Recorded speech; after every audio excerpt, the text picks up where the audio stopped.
Imagine this. A fake cop slaps an innocent man on the street thinking he's untouchable. But what he doesn't know, the man he just attacked is the chief of police himself. Get ready for a jaw-dropping twist that'll leave you questioning who the real authority is. Don't blink, because this story is about to turn everything upside down. A warm breeze rolled through the city as the afternoon sun painted golden streaks on the glass buildings. The streets bustled with life. People chatting, cars honking, and the rhythmic clatter of footsteps on concrete. Amidst the vibrant hum of the city, Marcus Carter stepped into Lou Rev Cafe, a high-end coffee shop known for its refined clientele. Dressed in an impeccable charcoal black suit, Marcus Carter carried himself with quiet confidence. His coat, an elegant designer piece, draped smoothly over his broad shoulders. His polished leather shoes clicked softly against the floor as he approached the counter. The air inside was rich with the aroma of fresh espresso and baked pastries. "Good afternoon, Mr. Marcus Carter." The barista greeted with a warm smile. "Your usual?" "Yes, please." "Caramel macchiato. Extra shot." "Coming right up." "Marcus Carter," the barista greeted with a warm smile. "Your usual?" "Yes, please." "Caramel macchiato. Extra shot." "Coming right up." As Marcus Carter waited, he took a moment to scan the cafe. It was a place of luxury, where businessmen reviewed deals over lattes and socialites indulged in delicate pastries. It wasn't just a cafe. It was a symbol of success. And then, across the room, a pair of bitter eyes fixated on him. At a corner table, Ethan Call sat hunched over a cheap black coffee, stirring it aggressively. His fingers drummed against the table, his jaw clenched tight. He wasn't drinking his coffee. He was watching Marcus Carter. Ethan Call was a man whose life had not gone as planned. He had grown up in the city, but the city had never given him what he thought he deserved. He saw himself as someone who should have been successful, admired, respected. But life had other plans. A string of failures, bad decisions, and deep-seated resentment had turned him into what he was today. A bitter man with a twisted sense of justice. And now, in his city, he saw Marcus Carter, a black man, dressed better than him, carrying himself with confidence, ordering an expensive coffee without hesitation. Ethan Call's blood boiled. He muttered under his breath, eyes locked onto Marcus Carter. Who the hell does he think he is? Marcus Carter took his drink from the counter, offered a polite nod, and turned toward a window seat. His presence was effortless, like he belonged, and that's what infuriated Ethan Call the most. This isn't right. He shouldn't be here. Not like this. Ethan Call's fingers twitched. His mind raced for a way to remind Marcus Carter of his place. And then, an idea. Ethan Call's lips curled into a grin as he glanced at the store next door. Wilkins Costume Emporium. He stood up abruptly, nearly knocking over his chair. Without hesitation, he stormed out of the cafe, heading straight for the store. 10 minutes later, Ethan Call emerged, his twisted plan in motion. He had found it. The perfect disguise. A knockoff police uniform. It wasn't an exact replica, but close enough to fool the average person. A navy blue shirt matching trousers, a fake badge that gleamed under the sun, and a belt with cheap plastic handcuffs. Ethan Call adjusted the uniform, pulling the sleeves tight. He slicked his hair back, straightened his posture, and admired his reflection in a store window. Yeah, this will do. As he buttoned the last piece of his uniform, an unexpected confidence surged through him. For the first time in a long while, he felt powerful. This was his moment. Back in the cafe, Marcus Carter sipped his coffee, enjoying the quiet hum of conversation around him. He was lost in thought, reflecting on his first week in the city as the newly appointed chief of police. It was a fresh start, an opportunity to make meaningful changes in a place that needed them. But his peaceful moment was cut short. "Excuse me, sir." Marcus Carter turned. There stood Ethan Call, now fully dressed in his fake cop uniform, towering over Marcus Carter's table with an air of authority. Marcus Carter's sharp eyes scanned the uniform, picking up every inconsistency in an instant. The badge was slightly off-center, the belt was missing key equipment, and the material of the uniform was too cheap. A fake cop? Marcus Carter remained calm. He had dealt with people like Ethan Call before. Men who mistook their insecurities for power. "Can I help you, officer?" Marcus Carter asked smoothly, setting his coffee down. Ethan Call squared his shoulders, deepening his voice. "We received a complaint about a stolen designer coat, matching the description of the one you're wearing.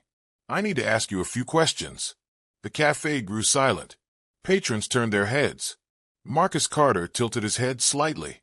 "A stolen coat?" "That's right," Ethan Call said, his confidence growing. "Where did you get it?"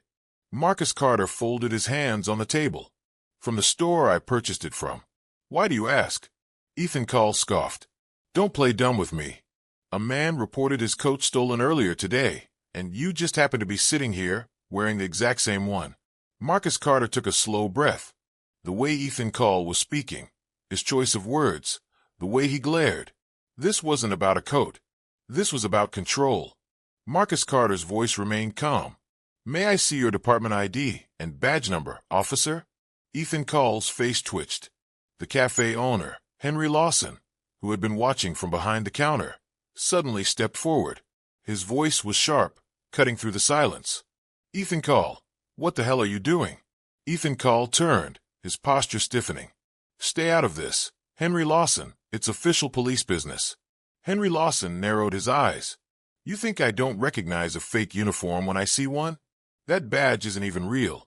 Murmurs spread through the cafe. Customers began whispering. A few pulled out their phones, recording the scene. Ethan Call's confidence faltered, but his desperation grew. He turned back to Marcus Carter, his voice harsher now. "Listen, you people always think you can get away with things like this. Not today." Marcus Carter's expression didn't change. His gaze remained steady, unreadable. And then, smack! The slap echoed through the cafe. Gasps filled the air. A woman covered her mouth in shock. Marcus Carter's head barely moved from the impact, but the room felt like it had frozen in time.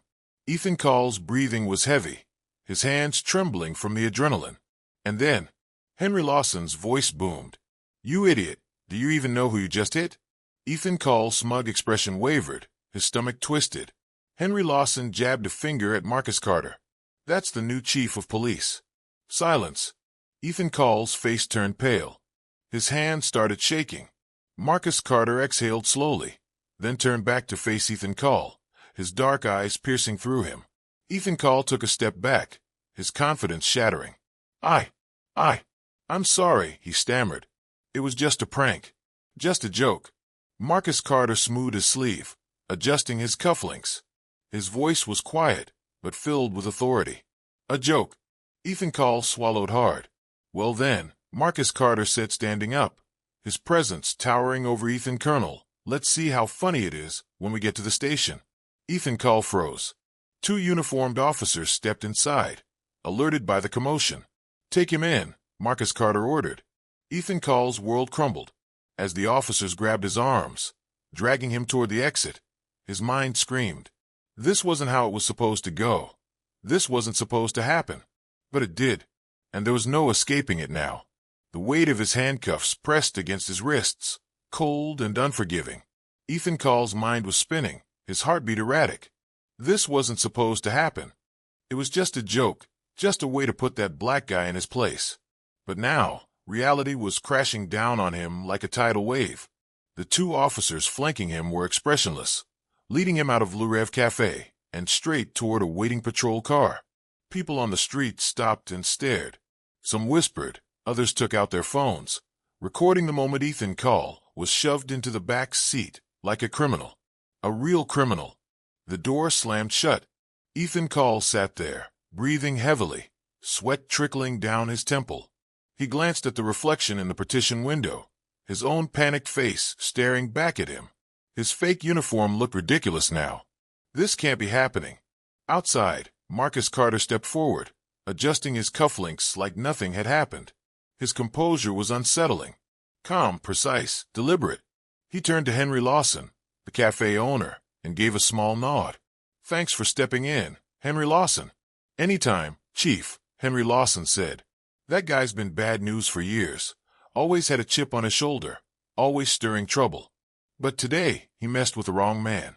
Marcus Carter let out a slow exhale and glanced at the patrol car, where Ethan Call sat, trembling.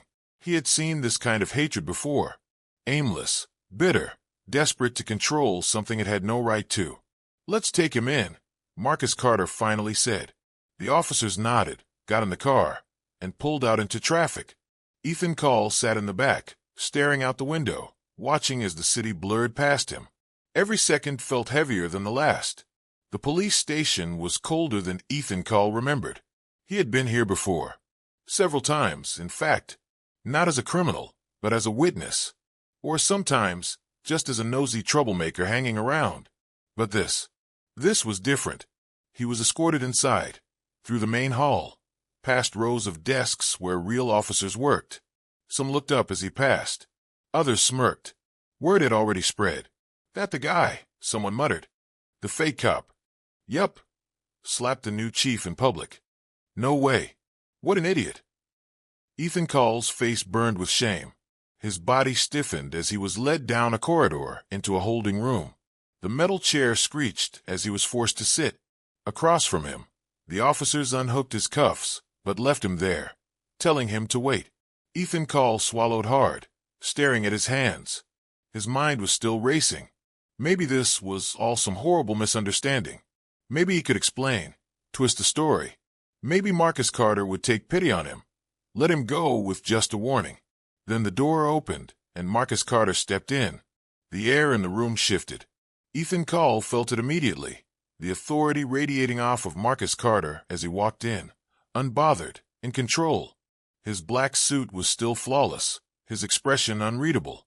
He sat down across from Ethan Call, silent for a moment. The only sound was the faint buzz of the overhead fluorescent lights.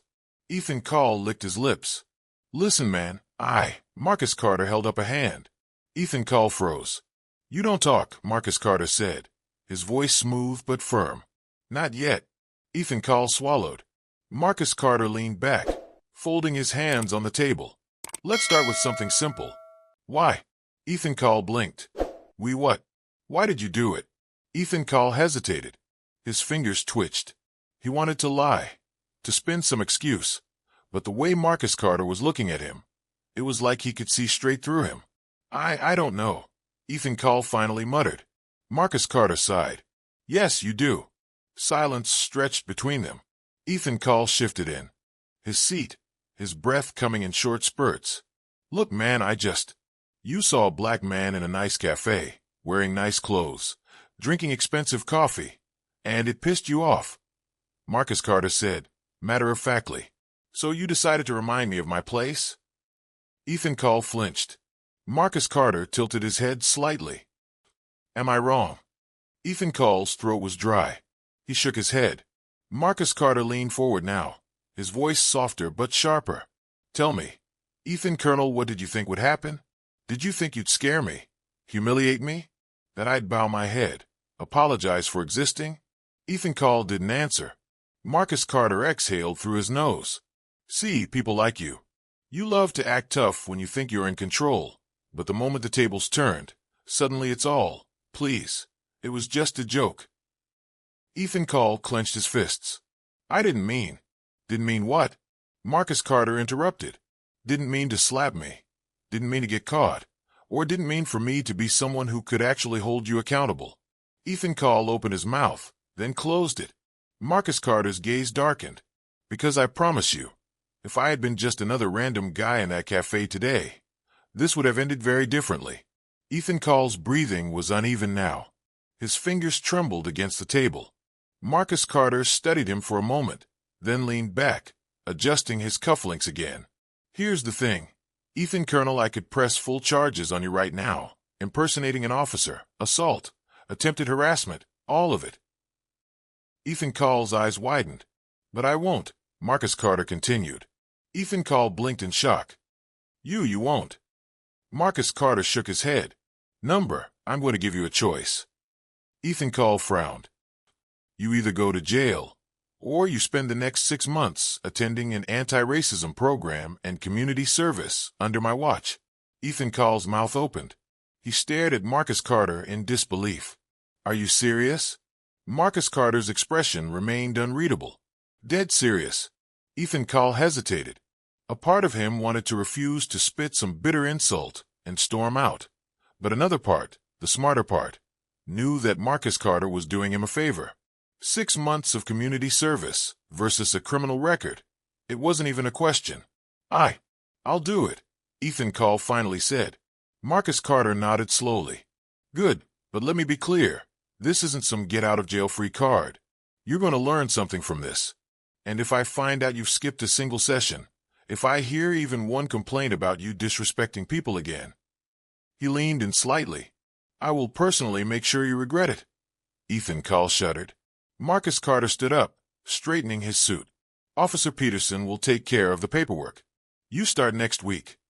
Ethan Call watched as Marcus Carter turned toward the door. Before he could leave, his voice cracked. Why? Marcus Carter paused, glancing over his shoulder. Why what? Why are you giving me a second chance? Ethan Call asked, his voice almost pleading. Marcus Carter was silent for a long moment. Then, finally, he spoke. Because if I punished every racist the way they deserve, I'd never have time to actually change anything. And with that, he walked out, leaving Ethan Call sitting there, drowning in his own shame. Ethan Call stood outside the community center, staring at the rusted sign that read, New Hope Anti-Racism and Community Awareness Program. The words felt heavy, like a punishment before he even walked through the door. His hands were stuffed in his hoodie pockets, his fake cop days long behind him, but the shame still clung to his skin. 6 months. That was the deal.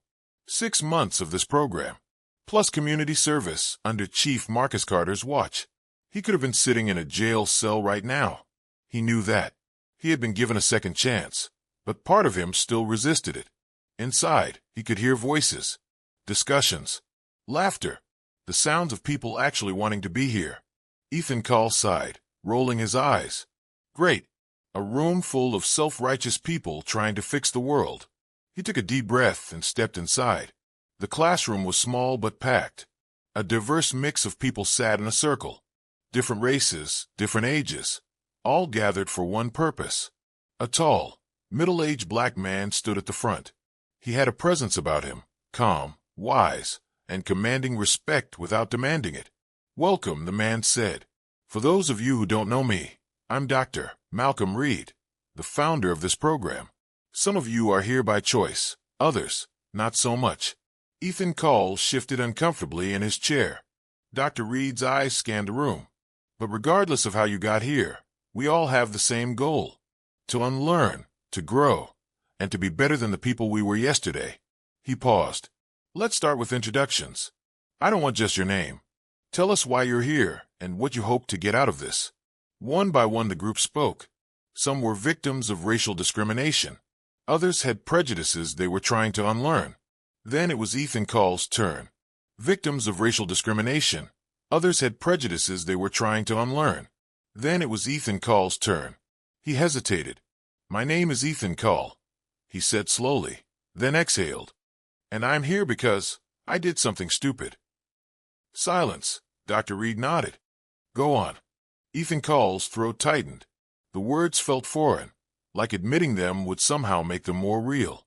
I pretended to be a cop and harassed a guy in a cafe because I didn't like seeing a black man living a better life than me. The room remained silent, but their eyes bore into him. He could feel their judgment. But that man, Ethan Call continued, his voice quieter now, was the chief of police. A few gasps, some murmurs. And instead of throwing me in jail, he gave me a second chance, and I don't know why. Dr. Reed studied him. You think you don't deserve it? Ethan Call nodded. Yeah, I guess I don't. Dr. Reed smiled slightly. Good. That means there's still hope for you. Ethan Call frowned, but before he could respond, Dr. Reed moved on to the next person. The program wasn't easy. Every session challenged Ethan Call's way of thinking. He was forced to listen to stories from people he had never cared about before, black men and women who had been targeted, harassed and discriminated against simply for existing. He sat across from a young Latina woman who had been followed around in stores because employees assumed she was stealing. He listened to an Asian man talk about how people yelled slurs at him after the pandemic, blaming him for things beyond his control. He spoke with an elderly black woman who had lived through S.E. Henry Law's Nation, who looked at Ethan Call and said, "Do you know what it's like to be told you're less than human, that your dreams mean nothing?" Ethan Call had no answer. At first he wanted to argue, to defend himself.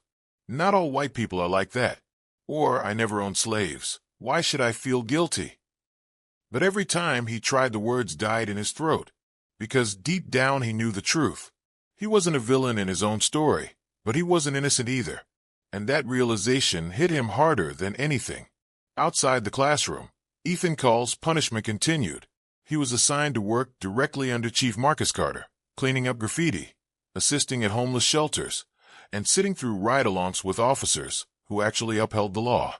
One night, Ethan Call was assigned to a soup kitchen. He was handing out meals when a familiar voice made his stomach twist. Ethan Call.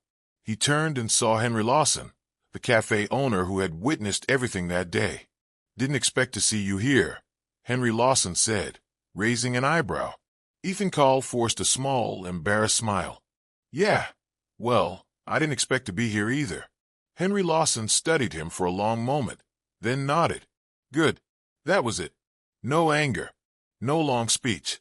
Just good." And somehow that felt heavier than any punishment. After 6 months, Ethan Call walked into Marcus Carter's office for the last time. Marcus Carter was leaning back in his chair, flipping through some paperwork. 6 months, he mused. "You made it."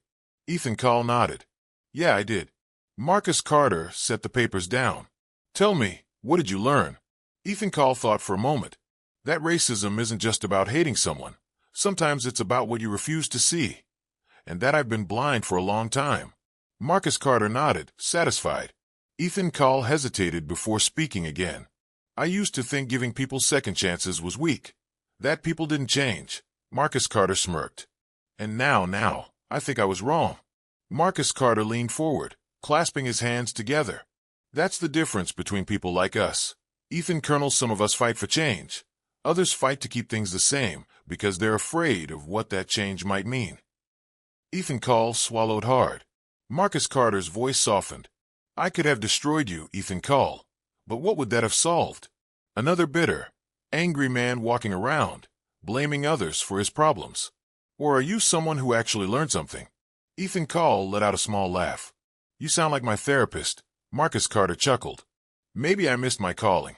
Silence stretched between them for a moment. Then Ethan Call stood up and did something he never thought he'd do. He extended his hand. Marcus Carter looked at it, then shook it firmly. "Thank you," Ethan Call said, his voice raw. Marcus Carter nodded. "Don't waste it."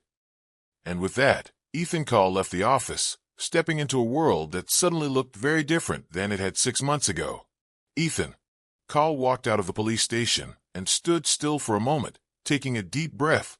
The air felt different, crisper, clearer, like he was breathing in something new. He had spent most of his life seeing the world through a narrow lens, convinced that things were a certain way because that was how they had always been.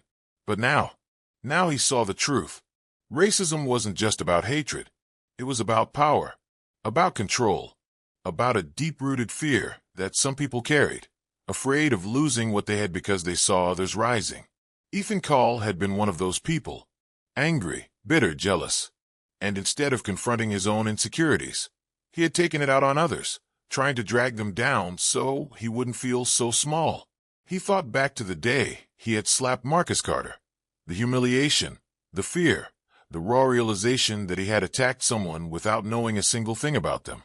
And yet, Marcus Carter had given him a second chance. Not because he had to, not because Ethan Call deserved it, but because that was what true strength looked like. Choosing to teach rather than destroy. Ethan Call had been given an opportunity most people never got. And now, it was his responsibility to make sure it wasn't wasted. The community center was buzzing with energy. People gathered in small groups, chatting, debating, sharing their experiences. The New Hope anti-racism program had grown with more people than ever attending. At the front of the room, Dr. Reed stood next to a familiar face. "Today we have a special guest," Dr. Reed announced. "Some of you know his story, some of you don't, but I want you all to listen carefully." Ethan Call took a deep breath and stepped forward. A few people whispered, recognizing him. He grabbed the mic, his hands slightly shaking. "My name is Ethan Call," he started. "And a year ago, I was exactly the kind of person this program was created to stop." The room fell silent. I was racist. Not in the way most people think, but in the way that mattered. I judged people without knowing them. I let my own bitterness and failures turn into hate. And one day that hate led me to do something unforgivable. He exhaled, gripping the mic tighter. But instead of being destroyed for it, I was given a second chance. And I took it. The audience was hooked now, some leaning forward, others nodding slightly. Ethan Call continued. "I won't stand here and tell you that I'm a perfect person now. Change doesn't happen overnight. But I will say this. I understand now. I see what I refused to see before. And I'll spend the rest of my life making sure I never go back to being that man again." There was a moment of silence. Then the room erupted in applause. From the back of the room, Marcus Carter watched, a small smile forming on his lips. This was why he had given Ethan Call a second chance. Not just to save one man, but to prove that redemption was possible. That change was real. That hate didn't have to be the final chapter of someone's story. And for Ethan Call, that was the real punishment. The weight of knowing he had almost let his worst self define him forever. The weight of knowing he had almost let his worst self define him forever. But now he had a chance to rewrite that story. And this time, he would get it right.